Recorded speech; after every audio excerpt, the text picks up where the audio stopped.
क्या ट्रंप परमाणु बम मार देंगे? ऐसा क्यों कहा जा रहा है? ईरान क्योंकि पीछे हटने को तैयार नहीं है। ईरान ने एक और वीडियो अपनी सेना का जारी किया है कि आ जाओ, हम तैयार हैं।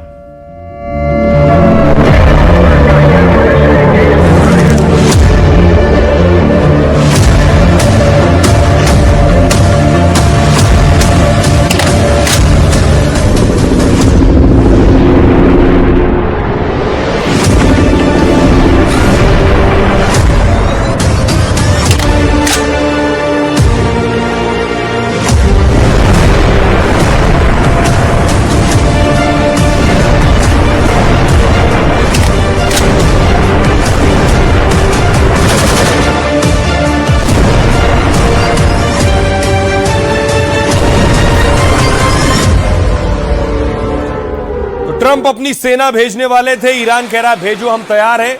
और ईरान ने एक और मिसाइलों की खेप दाग दी है। ट्रंप को लग रहा है कि ईरान के ना हथियार खत्म हो रहे हैं ना ताकत।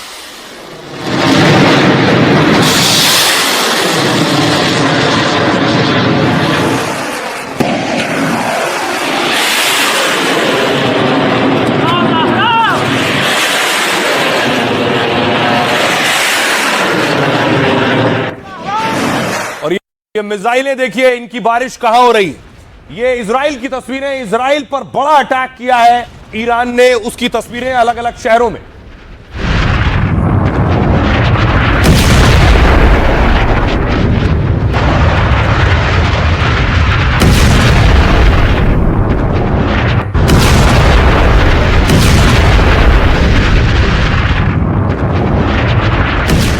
तो ईरान मिसाइल से भी अटैक कर रहा है और ड्रोन से भी अटैक कर रहा है। ये 87वीं खेप ड्रोन की दाग दी है ईरान ने, और ये सारे ड्रोन की बारिश इजराइल और मिडिल ईस्ट पर।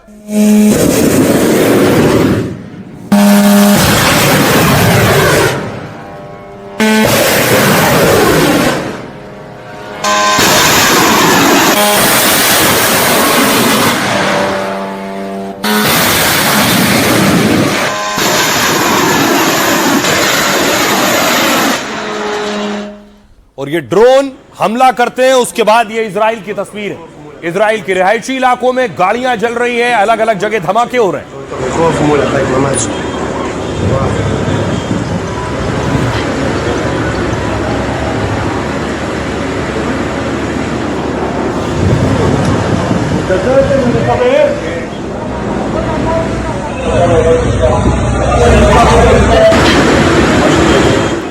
सोचिए जरा, पहली बार ऐसा है कि इजराइल में डर और दहशत लोगों में है। ये तस्वीर आप देख रहे हैं, इजराइल के लोग इजराइल छोड़कर जा रहे हैं। लाइन लगी हुई है, इजराइल और मिस्र का बॉर्डर मिलता है।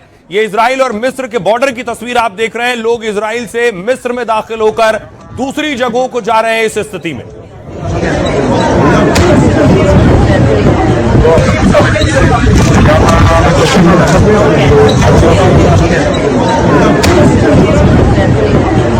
लंबी लाइन है इजरायलियों की जो इजराइल छोड़ने को जा रहे हैं, छोड़कर, क्योंकि वहां लगातार ईरान के हमले हो रहे हैं। क्या ट्रंप और अमेरिका बेबस हो रहे हैं और परमाणु हमले की तैयारी में है? न्यूक्लियर अटैक कर सकता है क्या अमेरिका?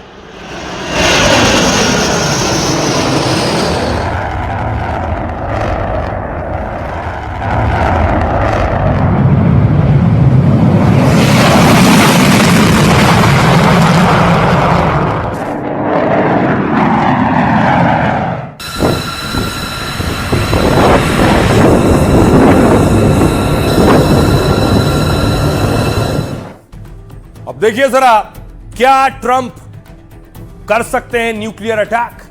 ये कौन कह रहा है? जंग के बीच ईरान पर परमाणु हमले का खतरा मंडरा रहा है। संयुक्त राष्ट्र के राजनयिक ने परमाणु हथियार के इस्तेमाल की आशंका जताई है। ईरान पर परमाणु बम मारे जाने के दावे के बाद संयुक्त राष्ट्र से इस्तीफा दे दिया है। यूएन में प्रतिनिधि मोहम्मद सफा ने यह सनसनीखेज दावा किया है। यूएन के कुछ अधिकारी ताकतवर लॉबी के लिए काम कर रहे हैं। मोहम्मद सफा ने इसके बाद अपने पद से इस्तीफा दे दिया है। ईरान में परमाणु हमले की आशंका को लेकर इस्तीफा दिया है। मोहम्मद सफा ने सोशल मीडिया पर इस्तीफे की जानकारी दी है। सोशल मीडिया पर एक लंबे चौड़े पोस्ट में वजह बताई है। उन्होंने लिखा है, काफी सोच विचार के बाद इस्तीफा देने का फैसला किया है मैंने। संयुक्त राष्ट्र के कुछ अफसर एक ताकतवर लॉबी के इशारे पर काम कर रहे हैं। मैं पूरी ईमानदारी के साथ उस चीज का हिस्सा नहीं बन सकता हूं, न ही उसका गवाह बन सकता हूं जो इस समय हो रहा है, खासकर ऐसे समय जब संयुक्त राष्ट्र संभावित परमाणु हमले की तैयारी कर रहा है। वो कह रहे हैं। अपने पोस्ट में साफा ने ईरान की एक तस्वीर शेयर की। उन्होंने कहा कि तेहरान लगभग 1 करोड़ लोगों का शहर है। कल्पना कीजिए वॉशिंगटन, बर्लिन, पेरिस, लंदन या किसी भी ऐसे शहर पर परमाणु बम गिरा दिया जाए, युद्ध प्रेमी बमबारी करने के ख्याल से ही खुश हो रहे हैं। यह कोई कम आबादी वाला रेगिस्तान नहीं है। यहां परिवार हैं, बच्चे हैं, पालतू जानवर हैं, आम मेहनतकश लोग रहते हैं जिनके अपने सपने हैं। युद्ध चाहना एक बीमार मानसिकता है। लेबनान के नागरिक सफा यूएन में पीवीए के मुख्य प्रतिनिधि हैं। पीवीए गैर सरकारी संगठन है। पिछले 15 सालों से मोहम्मद सफा कई प्रोजेक्ट्स के साथ जुड़े रहे हैं। उनके पास स्पेस डिप्लोमेसी और अंतर्राष्ट्रीय संबंधों में मास्टर डिग्री भी है। वो ये दावा कर रहे हैं कि अमेरिका परमाणु हमला कर सकती है और संयुक्त राष्ट्र में ऐसी लॉबीज काम कर रही हैं। आइए अब आपको सुनवाता हूं, सुनिए जरा अमेरिका के रक्षा मंत्री क्या कह रहे हैं और ईरान की संसद से क्या आवाज आ रही है। दुनिया कैसी होगी अगर ईरान के पास दुनिया का सबसे खतरनाक हथियार हो। ईरान के पास एक परमाणु हथियार, जैसा कि राष्ट्रपति ने कहा है, ईरान परमाणु बम कभी नहीं बना सकता। हम राष्ट्रपति ट्रंप और इन अमेरिकियों की बदौलत हम जीत के बेहद करीब हैं। हम परमाणु बम बनाने की कोशिश नहीं कर रहे हैं, लेकिन जब वे आकर हम पर बमबारी करेंगे और हमारे खिलाफ परमाणु बम इस्तेमाल करने की धमकी देंगे तो हम खेल के नियमों का पालन नहीं करेंगे। ट्रंप आखिर क्यों परमाणु हमला कर सकते हैं, जो अटकलें लगाई जा रही हैं? क्योंकि लगातार मार खा रहे हैं ईरान से। ये तस्वीर देख रहे हैं, इराक के बेस पर ईरान ने ड्रोन अटैक किया है। एयरपोर्ट पर देख रहे हैं, बेस है।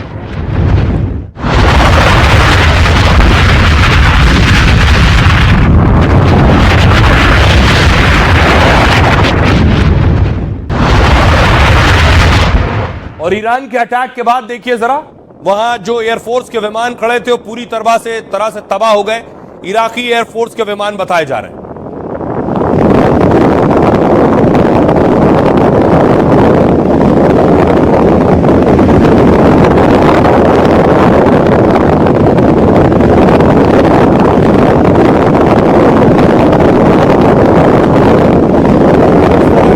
ईरानी हमले हैं जिसमें बड़ा नुकसान हो रहा है अमेरिका और उसके करीबियों का। अमेरिका का यह बड़ा नुकसान देखिए, यह कुवैत में अमेरिका के एक सैटेलाइट इमेज में आपको दिखा रहा हूं।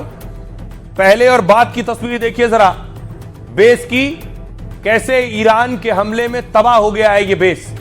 अमेरिका को चौतरफा दरअसल मार झेलनी पड़ रही है। एक्सपर्ट्स कह रहे हैं कि अमेरिका ईरान को अब तक हल्के में ले रहा था और इतनी भारी कीमत चुकानी पड़ेगी उसने भी नहीं सोचा था। अब आइए मैं आपको बताऊं कि आखिर अमेरिका क्या कर सकता है और अगर परमाणु अटैक होता है तो कितनी तबाही हो सकती है। अमेरिका के पास 5277 परमाणु बम है।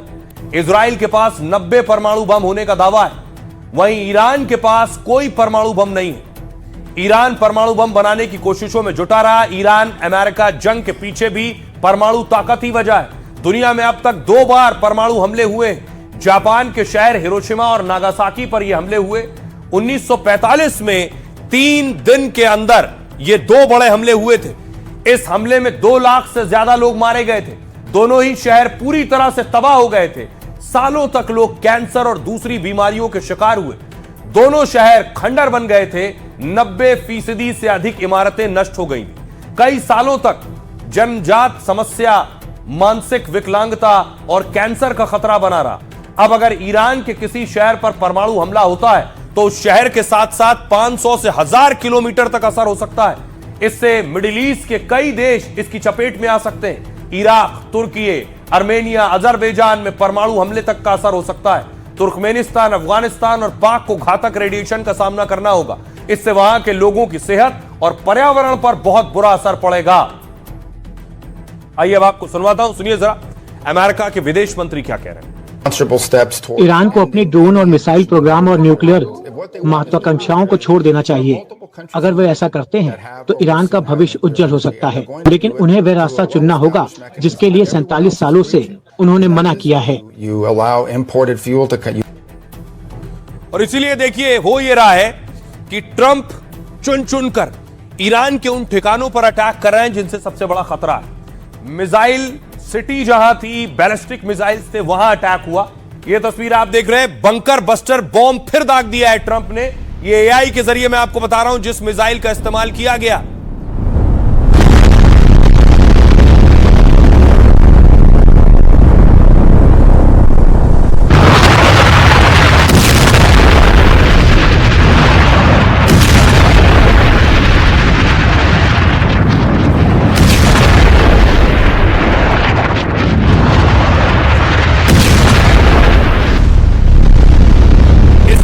करता है बंकर बस्टर, अंदर जाकर तबाही मचाता है और अंदर अगर मिसाइल रखी हुई है तो पूरे मिसाइल ब्लॉक को बेसमेंट में अंडरग्राउंड कितना ही नीचे कुछ भी छिपाया गया हो, यह अंदर तक जमीन को फाड़ते हुए अटैक करता है और नीचे जो कुछ मौजूद है उसे तबाह कर देता है।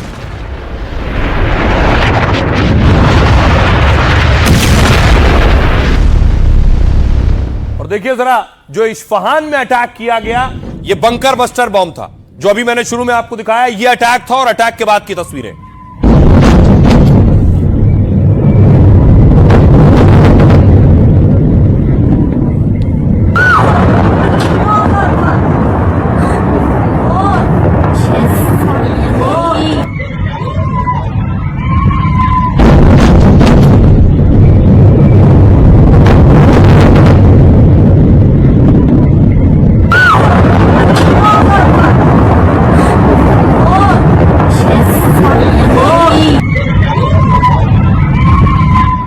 बताया जाता है कि ईरान के हथियार डिपो भी था और यहीं मौजूद हो सकता है ईरान का परमाणु भी।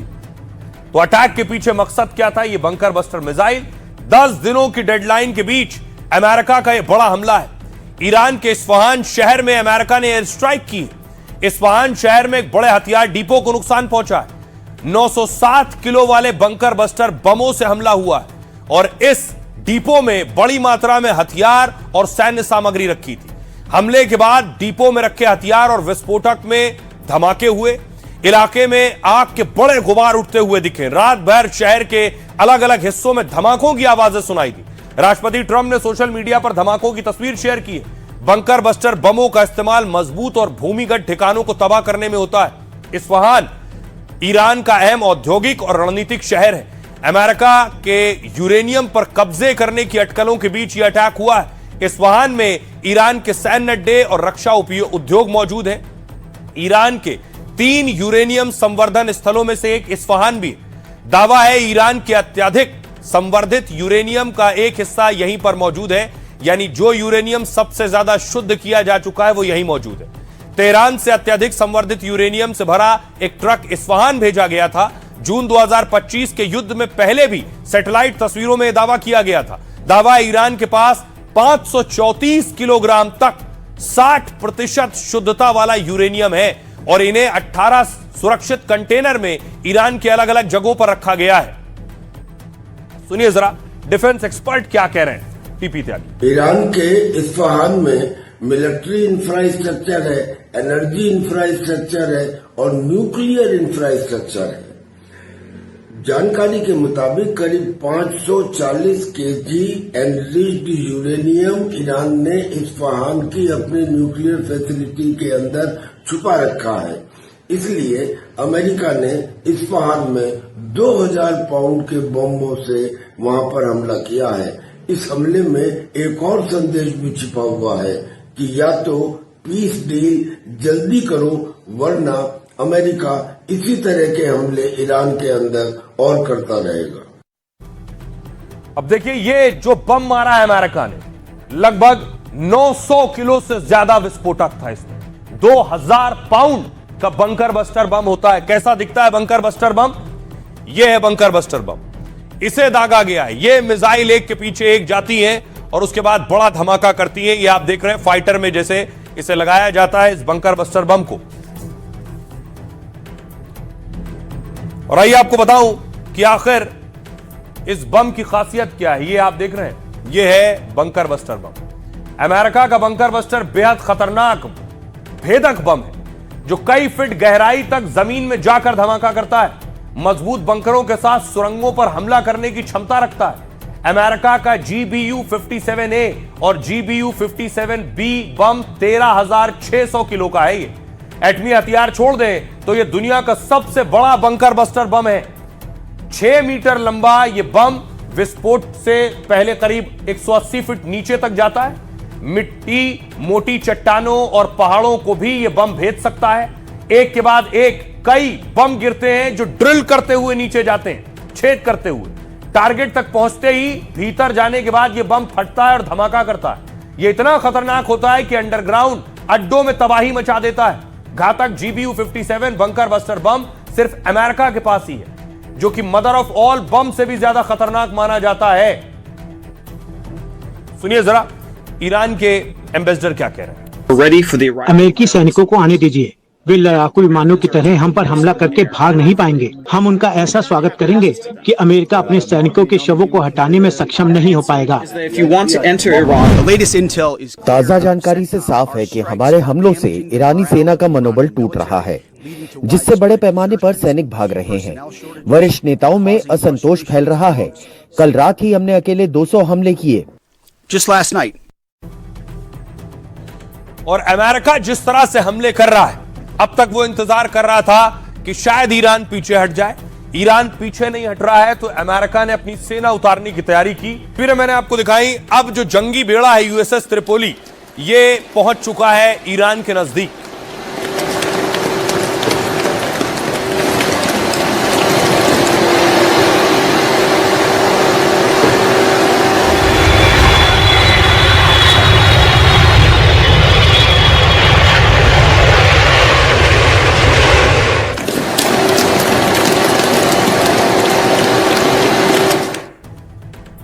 अब देखिए जरा, ये है जो आप देख रहे हैं USS त्रिपोली। ये जो USS त्रिपोली है, इसमें ये मरीन कमांडोज होते हैं जो ईरान के नजदीक पहुंच चुका है। हिंद महासागर में USS त्रिपोली तैनात कर दिया गया है। ईरान में ग्राउंड ऑपरेशन की अटकलों के बीच USS त्रिपोली तैनात है। हिंद महासागर में 1800 मरीन के साथ इसे तैनात किया गया। USS त्रिपोली अमेरिकी क्लास का एम्फीबियस असॉल्ट शिप है, यानी इसके जरिए समुद्र से जमीन पर ऑपरेशन कर सकते हैं। 844 फीट लंबे इस युद्धपोत पर करीब 2500 जवान तैनात हो सकते हैं। 32,000 करोड़ रुपए के युद्धपोत से F-35B जैसे जेट उड़ान भरते हैं। 45,000 टन वजनी ये लाइटनिंग कैरियर के नाम से जाना जाता है। मतलब ये ऐसा युद्धपोत है जो सैनिक, हेलीकॉप्टर, लड़ाकू विमान और भारी सैन्य उपकरण लेकर तट से बेहद करीब तक जा सकता है। अमेरिका मिडिल ईस्ट में अतिरिक्त सैनिक भी भेज रहा है। इससे क्षेत्र में सैन्य गतिविधियां तेज हो रही हैं। इस तैनाती को ईरान के खिलाफ जमीनी ऑपरेशन की तैयारी माना जा रहा है। अभी अमेरिकी नौसेना के 12 युद्धक जहाज अरब सागर में, जिनमें USS अब्राहम लिंकन और 8 विध्वंसक पोत शामिल हैं। इसके अलावा लाल सागर में USS गेराल्ड फोर्ड भी तैनात है, जो 2003 के बाद मिडिल ईस्ट में अमेरिका की सबसे बड़ी तैनाती है। और एक्सपर्ट्स का मानना है कि अगर अमेरिका ईरान में अपनी फोर्स उतारता है तो ईरान अपनी सेना दूसरे अरब मुल्कों में उतारकर तबाही मचा सकता है। सुनिए। अमेरिकन आज अगर अमेरिकी सेना उस दिशा में बढ़ते हुए खार्ग द्वीप में प्रवेश करती है तो ईरानी दुबई में प्रवेश कर जाएंगे। तात्कालिक परिमाणों के लिहाज से ये बेहद विनाशकारी होगा, क्योंकि खाड़ी क्षेत्र जो पहले से ही संकट में है, वास्तव में एक कहीं अधिक बड़ी आपदा की ओर बढ़ जाएगा। राष्ट्रपति ट्रंप दुविधा से घिरे हैं। वे अभी पीछे हट सकते हैं, अभी समझौता कर सकते हैं और भारी कीमत चुका सकते हैं। इजराइल को दबाव में ले सकते हैं, सभी प्रकार की सहायता बंद करने की धमकी भी दे सकते हैं। लेकिन ये एक बहुत बड़ी राजनीतिक कीमत होगी। लेकिन फिर भी उनकी राष्ट्रपति पद की कुर्सी बचाई जा सकती है, या वे दूसरा रास्ता भी अपना सकते हैं। सैन्य बल का इस्तेमाल कर युद्ध के मैदान में भी उतर सकते हैं। ईरान अमेरिका की जंग में अब चेचन लड़ाकों की एंट्री हो गई है। चेचन फोर्स ने कहा है कि वो ईरान के समर्थन में तैनाती के लिए भी तैयार है। चेचन फोर्स ने कहा है कि यह जानकारी ईरानी मीडिया प्रेस टीवी ने अपनी रिपोर्ट में दी है। चेचन लड़ाकों का यह बयान ऐसे समय आया है जब अमेरिका के संभावित जमीनी हमले की अटकलें बढ़ रही। रिपोर्ट के मुताबिक अगर अमेरिका ईरान पर जमीनी हमला करता है तो ईरान के समर्थन में चेचन लड़ाके युद्ध में सीधे उतर सकते हैं। चेचन एक मुस्लिम फौज है जो क्रूरता और निडरता के लिए जानी जाती है। यूक्रेन युद्ध के दौरान इस पर नरसंहार और युद्ध अपराध जैसे कई गंभीर आरोप लगे। यह रूस के चेचन गणराज्य का एक अर्धसैनिक संगठन है और इस सैन्य संगठन की शुरुआत 1990 के दशक में अलगाववादी आंदोलन से हुई थी। तब रमजान कादिरोव के पिता अहमद ने रूस के खिलाफ मोर्चा संभाल लिया था, लेकिन बाद में रूस के साथ मिलकर काम करने लगे।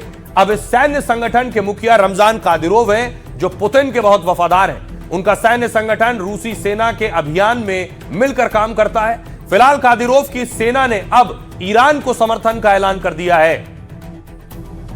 सुनिए जरा व्हाइट हाउस की सचिव क्या कह रही है। As a result, President Trump is... मुझे लगता है कि अरब देशों से युद्ध के खर्च को लेकर बात करने में राष्ट्रपति ट्रंप काफी दिलचस्पी लेंगे।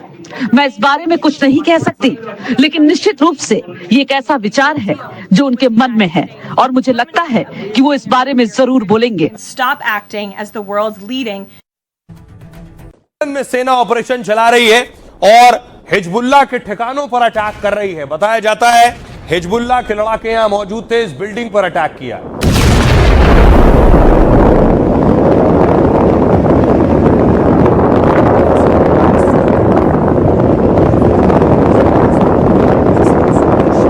ये लेबनान की ताजा तस्वीरें आप देख रहे हैं।